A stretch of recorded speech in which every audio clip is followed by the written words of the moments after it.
House Republicans on Thursday narrowly adopted the Senate's version of the 2018 budget resolution, overcoming a key hurdle for the party's tax reform plan. The budget will allow Republicans to pass a tax overhaul that adds up to $1.5 trillion to the deficit through a process known as reconciliation, which only requires 51 votes to pass in the Senate. 20 Republicans voted against the budget in the 216-212 vote, more than the 18 who voted against the original House version earlier this month. The morning budget vote followed a dramatic evening of pushback within the Republican Party over a proposal to eliminate state and local tax deductions, SALT. The backlash from members representing populous, high-tax states had threatened to block the budget's passage unless a suitable agreement could be reached during a late-night meeting. At the last minute, the meeting was cancelled and the budget vote was scheduled for early morning, indicating bullishness on the part of the GOP leadership. While the budget allocates $1.1 trillion to defense and non-defense discretionary spending, routine disaster relief and war on terror funding, Republicans have viewed it as little more than a vehicle for tax reform. The pressure to get moving on tax reform spurred many conservatives, including in those the House Freedom Caucus, to get on board with a Senate budget despite their push for spending cuts. Some conservatives still joined with centrists wary of the fate of the SALT deductions out of concern for the budget's impact on the deficit. Passing a budget that doesn't address out-of-control spending and adds trillions of dollars to the national debt just to achieve some policy goal, which also could be accomplished with a responsible budget, is an endorsement of a warped worldview where the end justifies the means, the libertarian-minded House Liberty Caucus said in a statement urging members to vote against the budget. House Budget Committee Chairwoman Diane Black, R. Tennessee, agreed to drop the House's version of the budget, which passed earlier in the month, in order to expedite tax reform.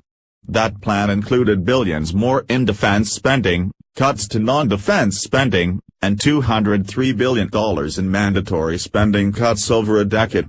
Passing a budget is never easy, and it has once again been a challenge this year, Black said. Without question, there are plenty of things I wish were included in what the Senate passed, ideas that the House put forward earlier this month when we approved our budget. For example, I still feel strongly about addressing unsustainable mandatory spending. That hasn't changed, she added. Adoption of the budget will now set in motion Republicans' plans to release their long-awaited tax reform bill in the coming days. House Ways and Means Committee Chairman Kevin Brady, R. Texas, plans to unveil legislation next week and schedule a time for his panel to consider it the following week. GOP leaders have laid out an ambitious goal of passing the tax code overhaul by Thanksgiving so that it can be enacted into law by year's end. Republicans are eager to claim victory on one of their biggest campaign promises after failing to repeal and replace the 2010 health care law this year. Democrats excoriated the budget for outlining plans that would cut programs such as Medicare and Medicaid in an effort to balance the budget over a decade. There's a lot of unjustifiable provisions in this budget.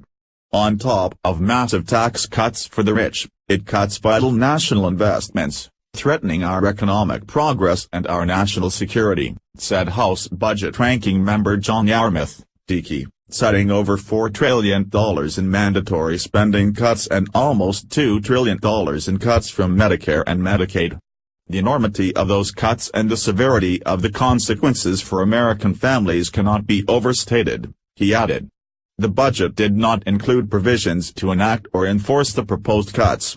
For years, Congress has failed to pass budget and spending bills through regular order. This budget's adoption comes nearly 4 weeks into the fiscal year. The House approved spending 12 bills aligned with its earlier budget resolution, now pushed to the side. The Senate has only passed a fraction of its spending bills through committee and approved none on the floor. The government is running on a 3-month spending extension of 2017 spending, which will expire on December 8. Republicans and Democrats are gearing up for intense negotiations over a final spending package. Without a deal or another extension, the government will shut down.